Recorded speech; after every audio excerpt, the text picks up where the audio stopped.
Buzzworthy Radio is on. The entertainment show that gets you up close and personal with today's hottest stars. Here's your host, Novell J. Lee.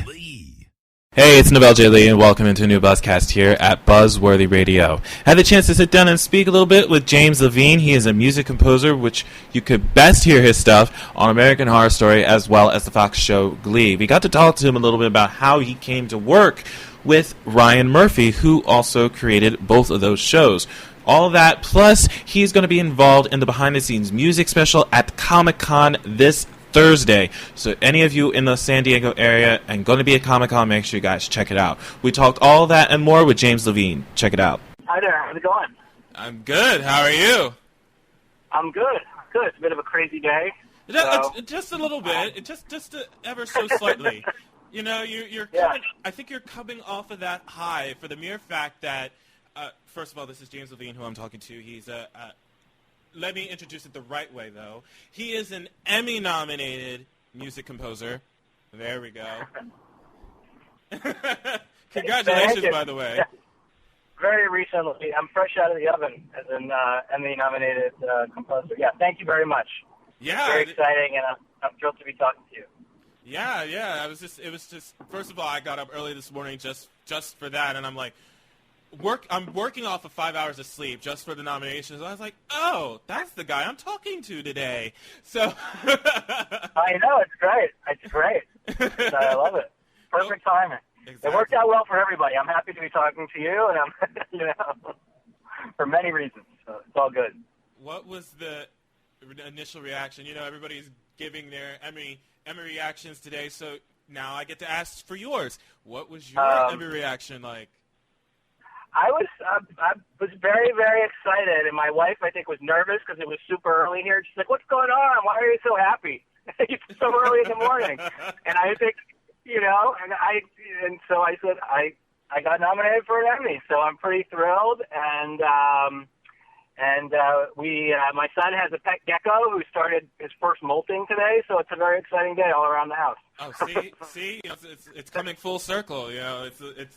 Exactly. The gecko's doing that, and you got an Emmy nomination. So really, it's exactly. I'll take it. Everybody's excited. Absolutely. I mean, come on. If he starts talking like the gecko, then you're really, really set for life. I'm just saying. I know. Then I've won the lottery for sure. Absolutely. You compose a lot of the music for pretty much all of the shows I watch. Is that awful? Oh, great. I mean, it pretty much is. I mean, I'm looking at the list and I'm going like, I watch practically all of these shows. So. Oh, good. Well, that makes me happy. I like that. We like that. You know, we like people watching the shows we do. So I just, I've been fortunate to work on some really fantastic shows with some really, really fantastic people, writers, directors, producers, all of the above. And so it makes me happy to talk to someone like you who's like, I love all your shows. It's great. Well, one of them, of course, that I watch religiously was The Blacklist this season. You know, that was a favorite of mine as soon as it premiered. And, you know, they have a great cast on that show. And it's so intense. And I kind of defined it as the man's show. Like, it's finally something where guys want to watch this show. So it's kind of like that's how I feel about that one. So. Oh, cool. Yeah. I definitely define it as this is a guy's show. This is something that a lot of guys want to watch. So I love The Blacklist. Love The Blacklist. Oh, good. Great. Glad to hear it. Would you say that that's kind of like a guy's show in your opinion, I guess? Yeah, I mean, I think that that show only wants to speak to guys, and I think American Horror Story speaks to guys and women, but this season it really spoke to women and their relationships with their mothers specifically. Mm-hmm. So it was a little more female centric, but I don't think it kept the guys away because there was plenty of people that still wanted to watch it. And Blacklist, I sort of got that show started with them because I was I was committed to American Horror, so I kind of got that show on its feet, and then I didn't do sort of the latter part of the season just because I was so slammed up with working with Ryan on American Horror. But it was still a thrill to get that show off the ground and do the first handful of episodes and give it its tone and establish all that. It's pretty awesome to see its success. I'm very proud of that too. Oh, Absolutely, and obviously this past season I watched the Coven storyline. Hey, they had some hot witches on that show. I'm not going to fault that, but well, that's why the guys kept watching that. You know what I mean? They did. They had some hot witches on there, but I have to ask though. Apparently, you have a nice little history with Ryan Murphy. I mean, you collaborated on a lot of his shows, as we just mentioned with American Horror Story and Glee. And how did you guys come into working together? Well, when Ryan was starting to do Nip Tuck, about another one of my shows. Go on. 11 or 12 years ago, he was looking for a composer, and by the grace of God, he heard something I had written and wanted to meet me, and he met me and said, "I want you to try and to do this," and so we did it. And the rest is history, as they say. And I just feel pretty grateful that I've worked with him on a bunch of his other shows since then, pretty much all of them. Yeah. And I worked on a movie with him, so it's really just great. He's a great collaborator and always pushing the boundaries and always pushing me to like go deeper and go further. And I think, I'm very grateful for that. It's really exciting. How did you get started in doing music composing? Well, I grew up as a piano player in Boston, or outside of Boston, Massachusetts, and grew up playing in bands, playing for my high school, playing in musicals, playing in college, and then when I got out of college, I wanted to try writing for pictures, so I had a friend who worked at an ad agency, and I went and did some commercials and said, "I'm just going to score your commercials, and if you like any of the music, you can pay me, and if you don't have to pay me." And so I did that, and they liked some of the music. And then I got bitten by the bug, and I came out to L.A. and visited a friend of a friend who was working with another composer and spent a day in the studio, and I moved here 3 months later and started over again, but that's where I've been ever since, And you got started right away. I mean, look, you began working with Hans Zimmer, which, by the way, I'm kind of envious just a little bit about that. So that had to have been a huge thrill right off the bat. Are you a big Hans? You're a big. Well, yeah. Hans has been a wonderful friend and a wonderful mentor. And I'm not going to lie, working with someone like Hans is not for the faint of heart, but the rewards are fantastic. And a lot of wonderful friends of mine who are wonderful composers have come through Hans's facility and come through working on projects with Hans, and it's a pretty special group to be a part of, and he is someone I respect so much for so many reasons. Oh, absolutely. I mean, when you hear the name Hans Zimmer, you just think of nothing but respect. I've talked to plenty of people about this man, and I'm just like, yeah, you cannot basically describe him without the word respect in your sentence. So, absolutely, totally agree. Yeah, I mean, he's always trying to push the boundaries, always searching deeper, looking for something new, fearless in trying that, and so committed to his point of view and his ideas, and that was probably one of the most valuable lessons I've learned from him and from Ryan Murphy too. It's just about really, really going for it and being committed to a point of view and having the skills to execute that and working at that.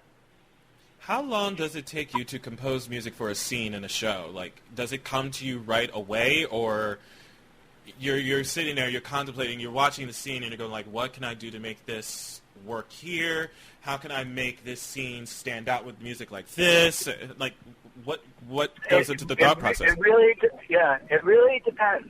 Some scenes, literally, you sit down and you sort of, assuming you have a bit of the musical vocabulary for a show, which we spend a lot of time working on, like the palette of instruments and the color and the tone and all that. Assuming that is fairly well established, it really depends. Some scenes go really fast and you know exactly what you want to do and you have the idea and it's like boom, it happens. And other times you struggle with the scene and have to rewrite it for days at a time. It just is really, each one is sort of each scene and each piece of music has its own sort of personality, and sometimes it's an easier personality to get along with than another one. Yeah, absolutely. And I understand that this year you'll be doing a Comic-Con panel, if I'm not mistaken. Yes, I just got asked to do that. I believe it's July 24th. Yeah, it's coming up. Yeah. It's coming up. Yeah, are you going out there or? I unfortunately will not be there this year. Okay, got it. I will unfortunately not be there. I will be at Comic-Con next year though, but Great. I unfortunately will not be there this year. You know, that thing called money got in the way. So I understand. You're pretty far away, so I get it. I just have to drive, you know. It's pretty easy. You know, you're just able to just like hop in your car and go.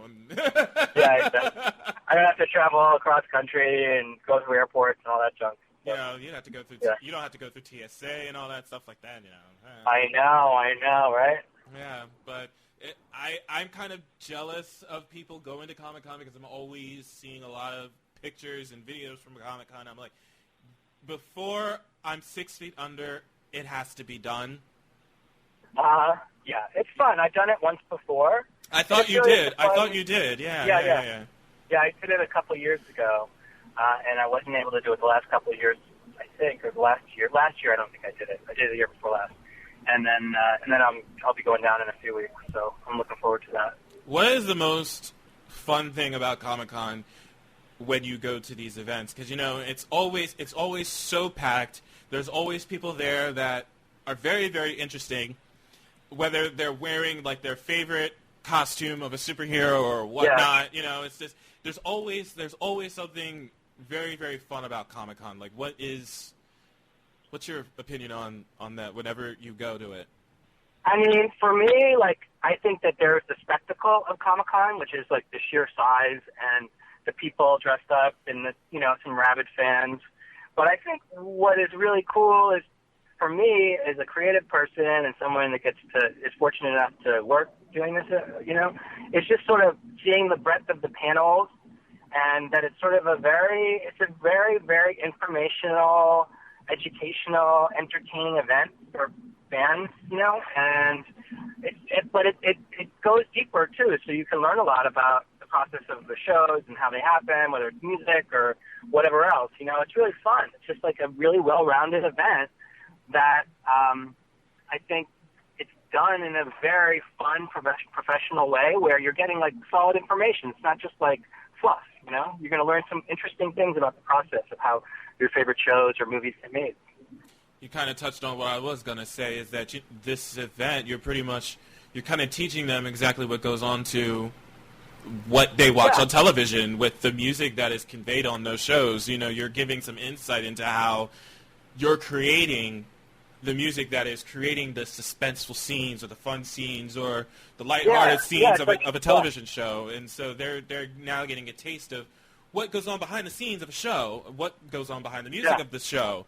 So it's one of those things where I look at it and it's like, they're finding out some information that they would not find out from any other outlet, which I think is pretty cool. Exactly.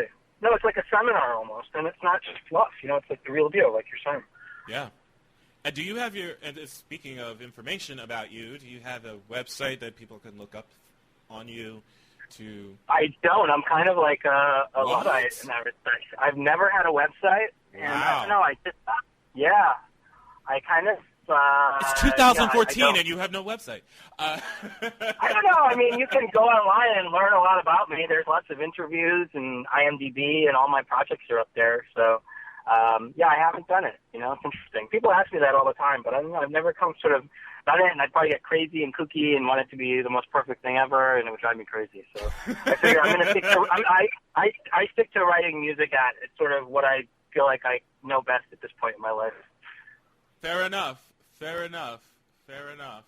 But we're excited for you here at the Buzz with your Emmy nomination, and hopefully you'll have a great time at Comic-Con in the next couple of weeks. Should be a fun time for you. And the Primetime Emmys will be taking place on the 25th of August of this year. The Creative Art Emmys will be taking place on that Friday before, which I believe that's probably where your category will be announced in. Yeah. Mm-hmm. So we are looking forward to that, and wishing you nothing but the best of luck for you. It's gonna. Okay. Thank you. It's gonna be a great time. It's gonna be a great time. Thank you so much. I really appreciate it. And we'd love to have you back on any time. The door's always open, and best of luck, man. Absolutely. Thank you very much. Thank you so much. Yeah, I'd love to come back anytime you want me. I'm here. Absolutely. Easy. Absolutely. Well, we got you. We got the hookup. We'll definitely get you back here for sure. Yeah, you got it. Yeah, you know how to do it. You got me. Many thanks to James Levine for stopping by the podcast today. And if you are in the San Diego area, make sure you check out the behind-the-scenes special that he will be taking part in at Comic-Con this Thursday. We have all the information for you on our website very shortly. But that's it for me for right now. Novell J. Lee, making sure you keep getting the latest buzz with Buzzworthy Radio by logging on to our website at buzzworthyradiocast.com. You can also follow us on Twitter at Buzzworthy Radio and liking us on our Facebook page. We'll see you guys next time. Take care. From Twitter to iHeartRadio, Buzzworthy is everywhere. Miss the show? Log on to buzzworthyradiocast.com for past shows and videos of some of your favorite stars. Stay connected to Buzzworthy Radio.